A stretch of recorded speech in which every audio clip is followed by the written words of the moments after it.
पुणी द्वारशुणी घाटी रे घटी भयंकर दुर्घटना। पूर्वर दुर्घटनाग्रस्त होई छिड़ा होइथिबा एक ट्रक पछपटे अन्य एक ट्रक अति जोर रे धक्का देइथिला।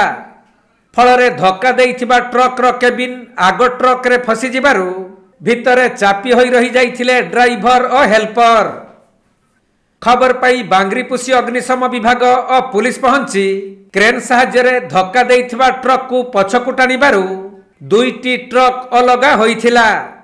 परे केबिन भितरे फसी रहिथिबा ड्राइवर और हेल्पर को सुरक्षित भावरे उद्धार करा जाइछि, जहाँकि दुई जन केवल सामान्य आहत होइथिबा बेले एपरी भयंकर दुर्घटनारू जीवन बंची जाइछि।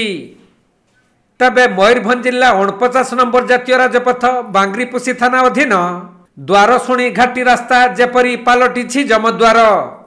केते जे दुर्घटना घटुछि ताहार हिसाब मध्य काहा पाखरे नाही। बारंबार दुर्घटना घटी धन जीवन नष्ट हेउथिले भी घाटी रास्तार मरामती और सुरक्षा प्रति प्रशासन दृष्टि देउ नाही, जेउथिपाई बारंबार अभियोग होई आसुछि।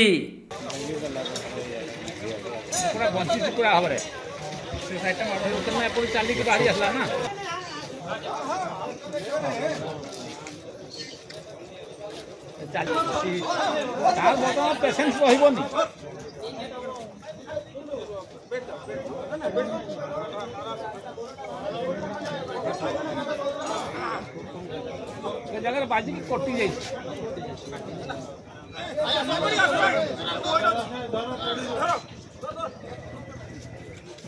मयूरभंज जिला सारसकणारू तपन कुमार दंडपाटଙ୍କ रिपोर्ट कोणार्क लाइव।